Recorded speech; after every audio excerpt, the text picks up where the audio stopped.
Otro especial de Pasado Urgente, programa en el que nos vamos a centrar en la historia del INTA Anguil, una de las primeras estaciones experimentales que nació de hecho con el INTA, que empezó a funcionar en 1954, pero que en 1956 se agrupaba al INTA, este Instituto Nacional de Tecnología Agropecuaria, y vamos a conocer los hacedores de esta historia, de una pequeña estación que logró convertirse con el paso del tiempo y pelear palmo a palmo con las históricas y emblemáticas como la de Balcarce y Pergamino. No sé qué tendrá La Pampa, qué tendrá de particular en su historia, que ha sido pionera en varios rubros. La primera radio nacional estuvo en La Pampa, el edificio de Correos, y el INTA, ahí también nace esta estación que todavía funciona y de manera emblemática nace con este instituto a mediados de los años 50. Vamos a conocerla, cómo nace el INTA y el porqué de Anguil y tantos aspectos que tienen que ver con su funcionamiento y obviamente el nombre clave. Guillermo Cobas. El crecimiento de la provincia a través de su campo, la consolidación de La Pampa como territorio de hombre de campo y la lucha constante contra su indomable clima quizás no podrían concebirse en su historia sin la presencia del INTA. A más de medio siglo del nacimiento de la emblemática Estación Experimental Anguil, parecen quedar ocultos en nuestro pasado los logros emprendidos por puñados de intrépidos que no midieron desafíos ante los éxodos recientes, las sequías y todo tipo de obstáculos para llegar al productor. Aún así, con su presencia y constante desarrollo a partir de Anguil y otros puntos que se sumaron, se pudo cambiar el suelo para proyectar a la provincia. El INTA empezó a funcionar en Anguil en el 1954, en marzo, y luego pasó a dependía del Ministerio de Agricultura, y después pasó a la red INTA en el 56, que se crea el INTA, ¿no? Entonces Anguil está unos años antes de la creación del INTA, aunque realmente el INTA se pone en funcionamiento formal, digamos, en el 58. El INTA fue creado por un decreto ley del 4 de diciembre de 1956. Ese decreto ley tenía como fundamento que la productividad y la producción de la República Argentina se había estacionado de una manera alarmante y la producción agropecuaria era el motor de nuestro país.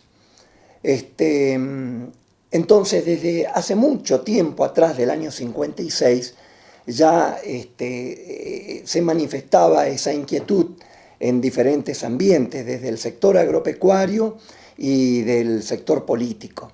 Y se pudo plasmar con este decreto ley, que para mí es uno de los más importantes de los últimos años en la República Argentina.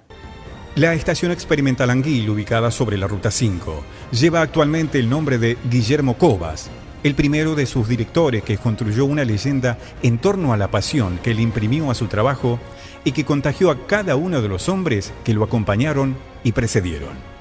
La estación, si bien funcionó desde 1954, 2 años antes del nacimiento formal del Instituto Nacional de Tecnología Agropecuaria, se acopló al despegue de este organismo autónomo creado por el Estado a mediados de los 50, inspirado en experiencias de Francia, Estados Unidos y Australia.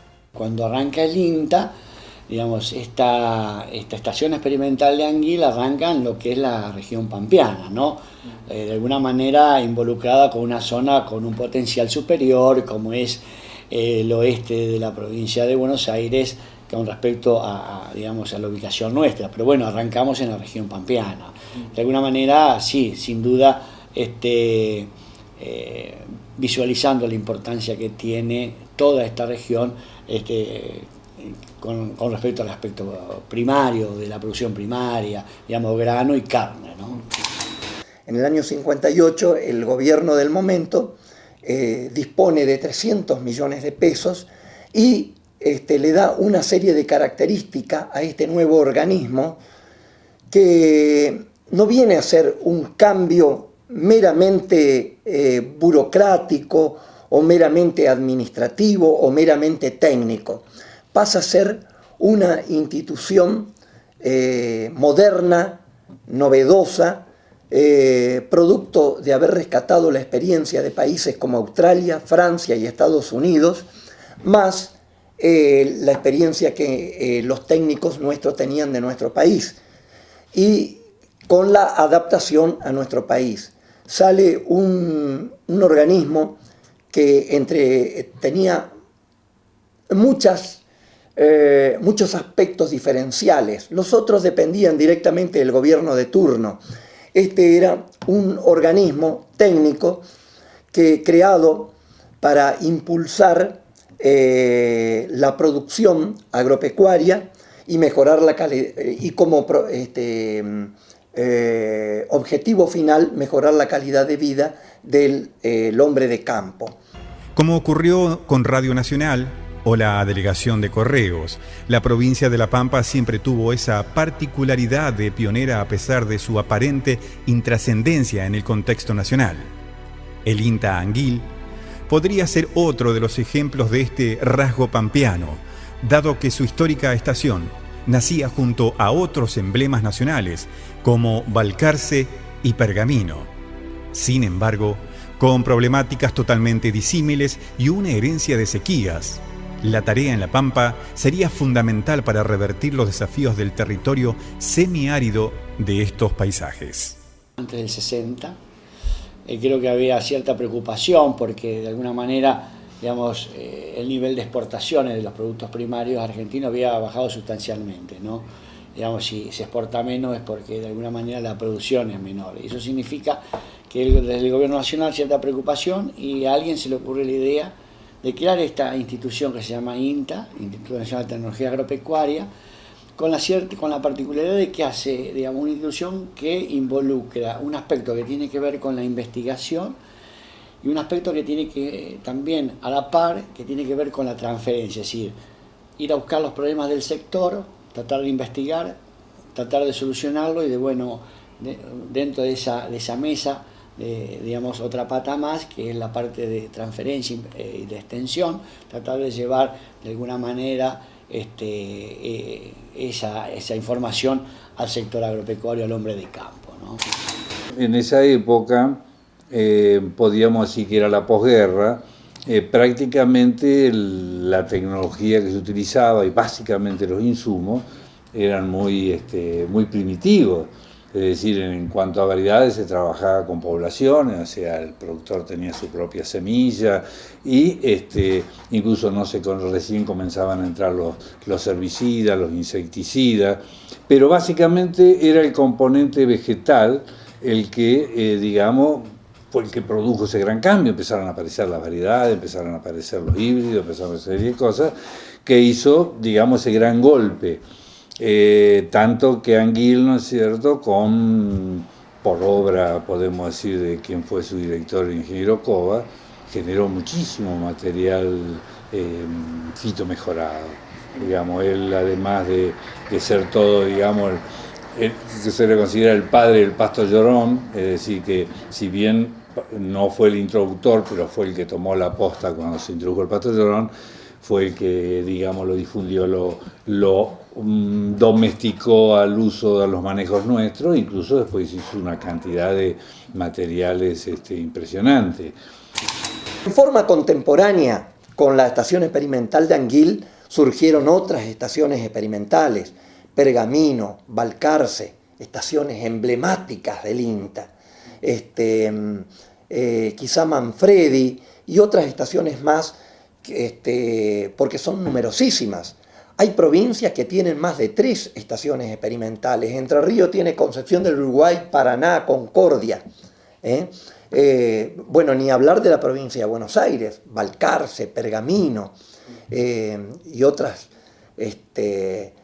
más que realmente, porque la diversidad de ambientes y la superficie que tienen así lo exigen, ¿no? El objetivo planeado desde el Vamos apuntó a evolucionar hacia sistemas productivos y más seguros en tierras marcadas por los procesos erosivos, tan comunes en esos años en los campos pampeanos. La inestabilidad de estos suelos implicó el nacimiento de innovadoras técnicas en algunos casos y en otras comunes, pero todas alejadas del conocimiento del hombre de campo. Lo de aquello y lo de hoy, si uno lo quisiera medir, no hay tanta diferencia, ¿no? Como que no es que los problemas no son diferentes, pero hay muchos problemas que son comunes. A mí me parece que la gran preocupación era tratar de sacarle provecho, digamos, a estas tierras, tratando de evitar todo lo que son los procesos erosivos. No nos olvidemos que había una especie de imagen anterior en la década del 30 y tantos, ¿no es cierto?, con las grandes voladuras, que mucha gente cuentan que de la Pampa tuvo que emigrar, ¿no? Entonces yo creo que el manejo de los suelos, el manejo del agua en el suelo, y cultivos que tenían que ver con la producción ganadera, fueron, creo que, la base, diríamos, de los primeros ensayos, de las primeras investigaciones y de las primeras preocupaciones del ingeniero Cobas y su equipo, ¿no? Se diversificó la producción. Allí en lo que era en ese momento, cuando Cobas estaba en la década del 50, había problemas de erosión. Entonces el recurso suelo fue muy importante y es muy importante. La falta de agua es una cosa crónica, entonces hubo que luchar contra la erosión. Después la conservación del suelo, y bueno, otras cuestiones, ¿no? Para los 60, las sequías ya se habían anotado un lugar preponderante por una década. Eso empujó otro éxodo similar al de los 30. Además, el laboreo de las tierras no era de los mejores y el hombre de campo pampeano solo conocía el monocultivo. En los años 60 nosotros salíamos de 52, 53, salíamos de unas grandes sequías que hubo, más grandes que las actuales para ustedes que eran conocidos, que arrancó por los años 46, 47, e incluso todavía uno mira, digamos, los registros pluviométricos, no se ha dado, digamos, más que nada una sequía tan profunda y prolongada. Es decir, los promedios anuales estaban todos bajo los 400 milímetros, pero por 6-7 años. O sea que eso fue tremendo. Entonces eso llevó una gran campaña de manejo y conservación de suelos. Es cierto que también Anguil, junto con Bordenave, hicieron un trabajo muy, es decir, primero se introdujo mucha maquinaria, digamos, conservacionista, que ya se introdujo el cincel, mira ya el cincel en aquella época, la barra escardadora, el pie de pato, acá Cobas se modificó el rastrón común, hizo el famoso rastrón poseador, que era que dejaba, digamos, rugos. O sea, fue toda una promoción, e incluso también digamos, la revegetación con el uso del pasto llorón, también se hicieron forestaciones con el famoso álamo, es el álamo de ruso, creo que sí, que realmente de aquellas épocas, ¿no? Eso fue una impronta que hubo, e incluso podemos decir en lo que hace a la producción, Anguil también trabajó muy fuerte en la parte de producción animal, trabajó cuando yo recién me inicié en Anguil en el año 63, se estaba trabajando con lo que eran las cruzas industriales, es decir, ya había entrado a la moda de utilizar el vigor híbrido, utilizar, podemos decir, madres pequeñas con padres grandes, por eso se hacían las cruzas de Aberdeen Angus o Shorton con Charolais.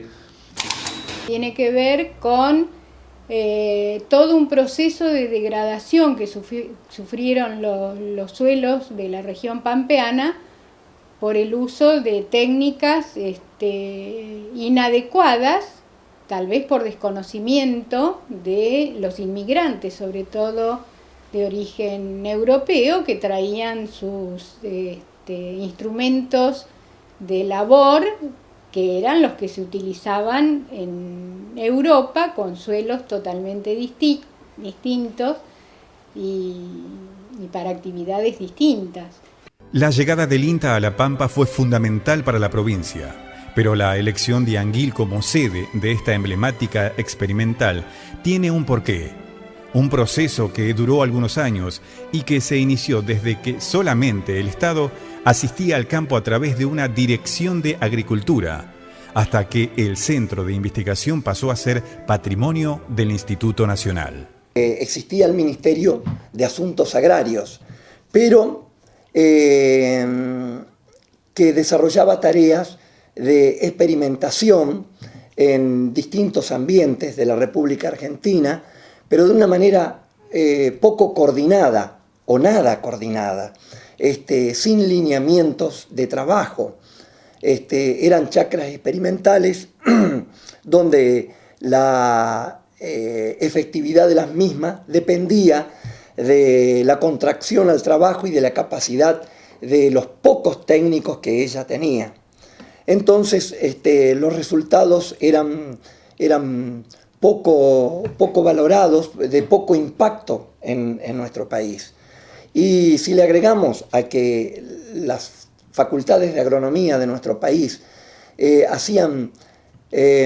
formaban técnicos que no estaban imbuidos en lo que hacía a la productividad, sino que eran técnicos formados de una manera, una agronomía descriptiva, como la llamaría yo, y no lo digo de una manera peyorativa.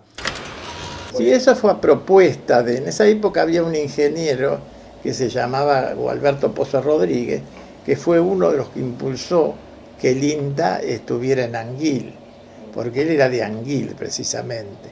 Entonces él se preocupó, Gualberto Pozo fue el primer director de Asuntos Agrarios de la provincia, que ahora vendría a ser subsecretaría, creo, de Asuntos Agrarios. En esa época era director, gobernaba la provincia el doctor Ananía, ¿no es cierto? Entonces Pozo fue uno de los por los cuales el INTA está en Anguil, que además podemos agregar que para Anguil significó una gran cosa el INTA, tanto en la faz laboral, ¿no es cierto?, el desarrollo de las tecnologías que hacía en esa época, ¿no es cierto? O sea que fue muy importante para Anguil el INTA. El pasto llorón. ¿Acaso una postal de nuestros campos hoy en día no existía en La Pampa antes del INTA? Esa fue tan solo una de las innovaciones aplicadas por el ingeniero Guillermo Cobas y sus colaboradores, en pos de optimizar el escaso suelo que tapizaba La Pampa. Arranca como muy poca gente, ¿no? Yo creo que arranca el ingeniero Cobas y algún par de técnicos más. En general, la gente de afuera, ¿no? Cobas creo que era platense, y bueno, con él se involucran 2 o 3 o 4 técnicos más que también vienen de afuera, pero también se involucran en todo lo que es el apoyo que hacen a los técnicos, todo el apoyo técnico, la parte de administración, todo muy chiquitito, ¿no? Muy pocos hombres en aquel momento, y había también pampeanos, ¿no? de Santa Rosa, y también mucha gente de Anguil, ¿no? No nos olvidemos que la estación experimental se asienta en Anguil, bueno, gracias quizás a una visión de esa gente de aquellos años, de expropiar, como se hacía en aquellos entonces, un pedazo de suelo, y ahí se levanta esta estación experimental que ya lleva más de 50 y tantos años, ¿no? La problemática del sector agropecuario local era la inseguridad de producción, derivada de la escasez y mala distribución de las lluvias y la inestabilidad de los suelos. Fíjate vos qué problemática. Y los técnicos fueron abordándola de manera progresiva, porque eran muy pocos técnicos. Se fueron incorporando a medida que transitaba el tiempo para abordar las diferentes temáticas. Pero la primera que abordaron es cómo prevenir los procesos de erosión, sobre todo eólicos. Hay que recordar que la provincia quedó marcada por lo acontecido en la década de 1930, donde el éxodo poblacional, debido a la catastrófica situación en que quedó la provincia de La Pampa después de casi 10 años de procesos de erosión eólica que destruyeron hasta las mejoras que tenían los campos, ni que hablar los sistemas productivos, y donde quebraron todas las todos los comercios locales, que eran los que financiaban la actividad del hombre de campo. En esos años, el conocimiento del manejo del pasto llorón, una especie de origen sudafricano, potenció los sistemas ganaderos pampeanos, al punto que para finales de la década del 70 se llegó así a duplicar la cantidad de hacienda vacuna en la provincia de La Pampa. Allí también se comenzó un proceso de experimentación con razas vacunas que sumaba un nuevo aporte a los tantos que introducía la estación Anguil. Cobas empezó con el amaranto y empezó a hacer, ¿cómo es que se llama?, investigaciones, se dedicó al mejoramiento y a la difusión, como el pasto llorón. Otra cosa importante es la difusión del pasto llorón ahí, en INTA. Junto a otras, experimentó con otras cultivos, ¿no?, forrajera, especialmente porque él era fitotecnista, o sea, en el mejoramiento, andaba de los cereales y todas esas cosas. Inclusive también, como era multifacético, también había razas, digamos, que él también trabajó con esa, ¿no es cierto?, o impulsó las razas. Las pruebas con sorgo negro, por ejemplo, es una forrajera de verano, ha hecho también muchos aportes a lo que hace a la oferta forrajera y a la estabilidad de los sistemas ganaderos. Me parece que todos los ensayos que se llevaban de trigo y de verdeos han aportado en cada momento, digamos, aquellos cultivares que mejor se comportaban en nuestra región. Por decir algunas, todo lo que tiene que ver, lógicamente, más adelante con la sanidad animal. O sea, suelo, forrajera, cultivos agrícolas, trigo en aquel momento, y lo que es la parte de sanidad animal, son 4 o 5 fuertes aportes que ha hecho esta acción experimental, sumado ahora a todos los aportes que hacen, digamos, en los últimos 15, 20 años, como siembra directa, ensayos de sorgo, ensayos de maíces, ensayos de soja, en fin.